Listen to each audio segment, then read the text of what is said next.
انہوں نے نبی علیہ السلام کے ہاتھ پہ بیعت فرمائی اور اسلام قبول کیا،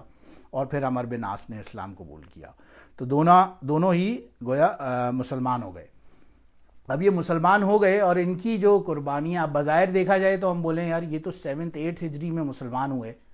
تو نام کے اعتبار سے دیکھیں تو خالد ابن ولید کا نام جو ملتا ہے وہ کتابوں میں بہت کم صحابہ کا ملتا ہے۔ Fact of the matter is Khalid bin Walid رضی اللہ تعالیٰ عنہ وہ صحابی ہیں جو انہیں اگر as a general military contexts میں دیکھیں تو ہسٹری کے دی موسٹ سکسیسفل ترین جنرلز میں سے آتا ہے ان کا نام۔ ان کا ٹریک ریکڈ ہے، ان کا 100 کنزیکٹیو بیٹلز انہوں نے جیتی ہیں اپنی لائف کے اندر، 100 کے قریب کنزیکٹیو بیٹلز میں انہوں نے جتایا ہے، جو جس لشکر میں بھی لڑے ہیں وہ ہارا نہیں ہے ان کے ساتھ۔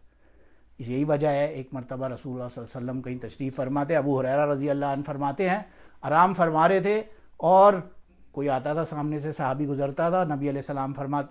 پوچھتے تھے من ھذا، یہ کون ہے؟ میں بتاتا تھا یہ فلاں آدمی ہے، وہ ان کے بارے میں کچھ اپنا اوپینین دیتے تھے۔ پھر ایک اور آدمی گزرتا تھا تھوڑی دیر بعد، وہ اس کے بارے میں اپنا اوپینین دیتے تھے۔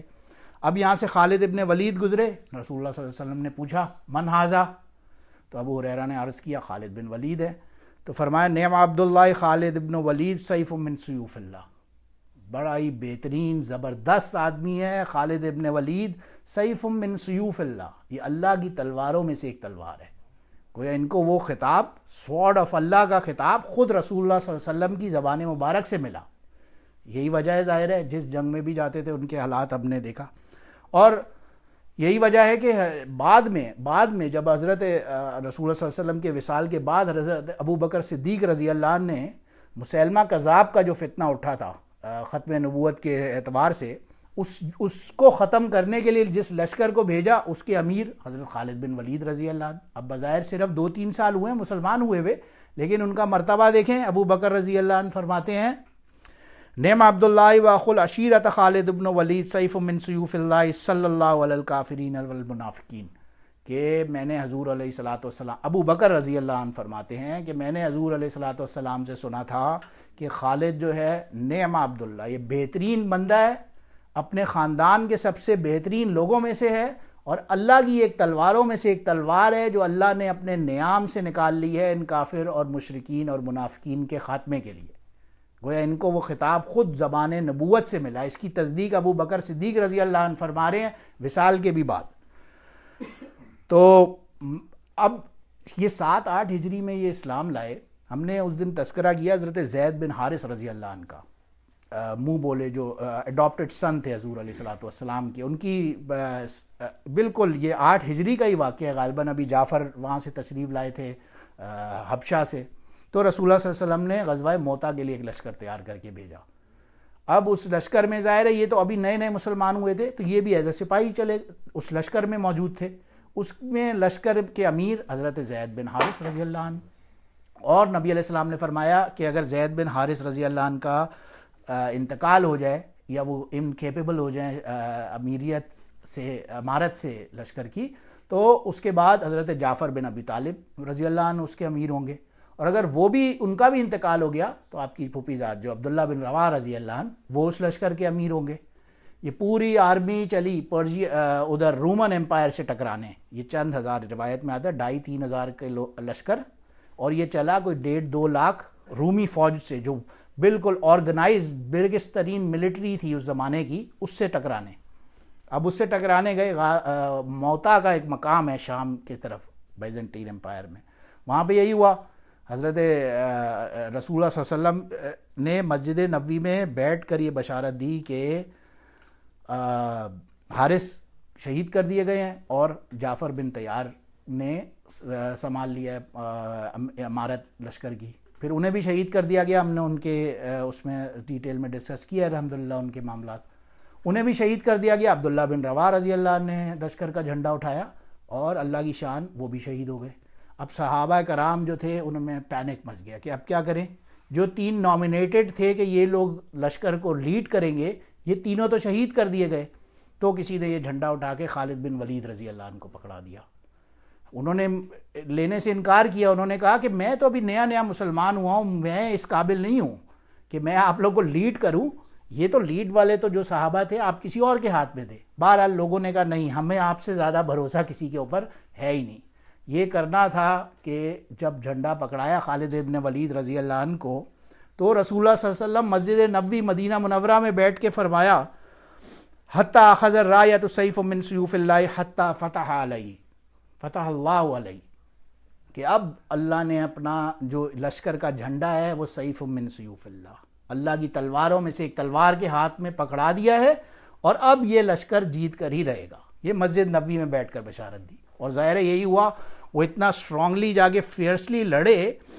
کہ روایت میں آتا ہے غالباً 9 کے قریب تلواریں ان کے ہاتھ سے اس دن ٹوٹی,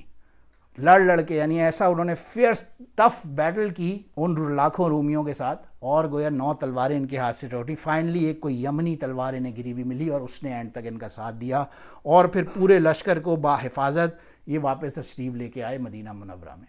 اور بعد میں یہی موتا کا مقام پھر وہ زید بن حارث رضی اللہ عنہ کے بیٹے اسامہ بن زید رضی اللہ عنہ کے ٹائم پہ دوبارہ بھیجا گیا, اور پھر وہ علاقہ فتح کیا گیا. تو بہرحال اب خالد بن ولید کا مقام جو تھا یہ کسی سے کوئی ڈھکا چھپا تو تھا نہیں. ایک یہ لشکر کا معاملہ اپنی جگہ. پھر فتح مکہ کے ٹائم پہ جب رسول اللہ صلی اللہ علیہ وسلم مکہ منورہ مکہ کے بالکل باؤنڈریز کے اوپر کھڑے تھے اٹیک کرنے کے لیے بظاہر, تو انہوں نے 4 اپنے سیرت کی کلاس میں ڈسکس کیا تھا لاسٹ ایئر, جو انہوں نے 4 ڈفرینٹ بٹالینز متعین کیے کہ ایک نارتھ کی ڈائریکشن سے جائے گا, ایک ایسٹ کی ڈائریکشن سے مکہ میں انٹر ہوگا, ایک ساؤتھ سے, ایک ویسٹ, چاروں طرف سے ڈفرینٹ بٹالینز مکہ میں انٹر ہوں گے. تو بہرحال ایک لشکر بٹالین جو تھا اس کا امیر خالد ابن ولید رضی اللہ عنہ کو بنایا رسول اللہ صلی اللہ علیہ وسلم نے. اور پھر ایک مرتبہ یہ بھی ہوا کہ ایک یمن میں ساؤتھ یمن میں ایک دفعہ نبی علیہ الصلوۃ والسلام نے مسلمانوں کا ایک لشکر بھیجا, اس کے بھی امیر لشکر کو ہیڈ کرنے والے حضرت خالد ابن ولید رضی اللہ عنہ ہی تھے.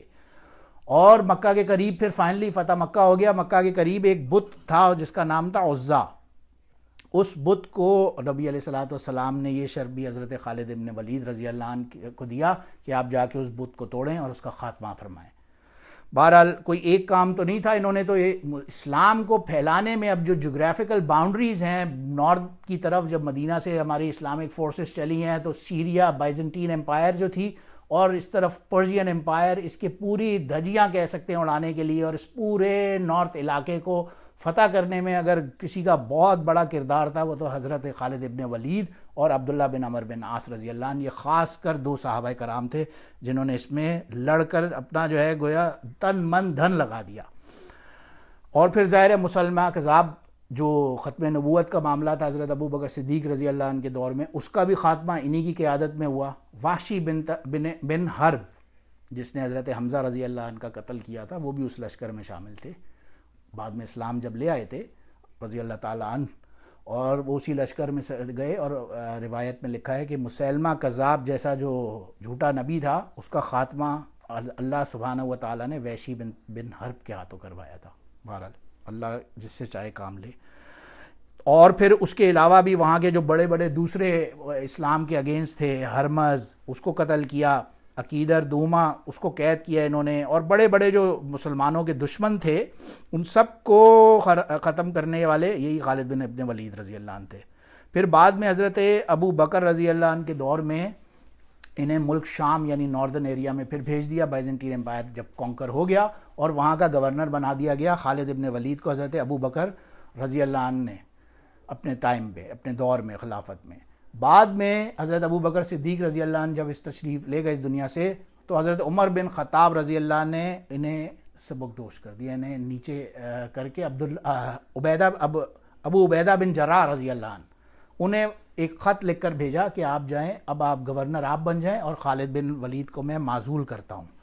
اب ان کا وہ لیول اور مرتبہ دیکھیں, سردار ہیں, اور یعنی ان سے آگے کوئی لڑنے میں لشکر میں کوئی نہیں ہے. وہ خط لے کر آتے ہیں, ابو عبیدہ بن جراح ان کو دیتے ہیں کہ آپ معزول ہیں آج سے, اور میں امیر ہوں, میں گورنر ہوں اس شام علاقے کا. یہ خط لیتے ہیں, اسی وقت معزولی خوشی خوشی قبول کرتے ہیں اور فرماتے ہیں ان عمر بعث علیکم امین ھذہ الامہ, کہ بے شک عمر نے اس امت کا امین آپ کے لیے مقرر فرما کر بھیج دیا ہے. گویا وہ خوش ہوئے کہ اچھا ہے مجھ سے امارت گئی, میں ایز اے سپاہی لڑنے کے لیے کافی ہوں. اور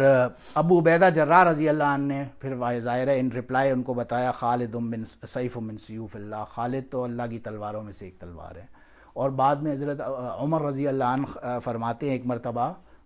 جب خالد بن ولید رضی اللہ عنہ کا انتقال ہو گیا تھا، اس کے بعد کا واقعہ ہے، حضرت عمر بن خطاب رضی اللہ عنہ ایک مرتبہ فرماتے ہیں لو ادرکت خالد بن ولید ثم ولیتہ فقدمت علی ربی لقلت سمعت عبدک و خلیلک یقول خالد سیف من سیوف اللہ صلی اللہ علی المشرکین، کہ مجھے یہ امید ہوتی ہے اگر میں خالد ابن ولید کو خلیفۃ الوقت متعین فرما دیتا اپنے بعد، تو مجھے اللہ سے یہ امید ہوتی کہ میں مرنے کے بعد اللہ کے سامنے حاضر ہوتا اور اللہ کو بولتا کہ میں نے آپ کے حبیب صلی اللہ علیہ وسلم سے سنا تھا کہ خالد اللہ کی تلواروں میں سے ایک تلوار ہے، میں نے اس وجہ سے انہیں اب مسلمانوں کا خلیفہ بنا دیا ہے، تو مجھے امید ہے کہ میرا ڈیسیجن صحیح ہوتا۔ بہرحال ان کے بارے میں جتنے فضائل بیان کیے جائیں کم ہیں۔ اور فائنلی 21 ہجری کے اندر حمص کے اندر ایک جگہ تھی وہی شام میں، یا غالباً ایک روایت سے پتہ چلتا ہے پرابلی مدینہ منورہ میں، آپ کی طبیعت بہت خراب ہوئی، ناساز ہوئی اور بالکل مرض وفات پہ، یعنی کہ گویا بیڈ اس پہ تھے، ڈیتھ بیڈ پہ،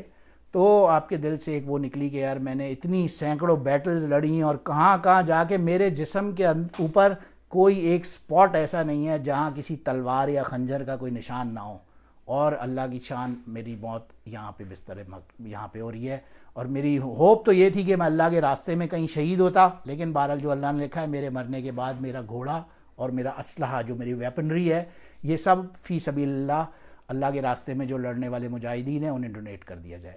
اور یہ بھی لکھا ہے ساتھ میں کہ ان کا کل ترکہ جو مرنے کے بعد وراثت ہوتی ہے انسان کی وہ یہی تھا۔ وہ ایک وقت تھا ولید بن مغیرہ کا بیٹا جس کے طائف کے اندر آرچڈز ہیں،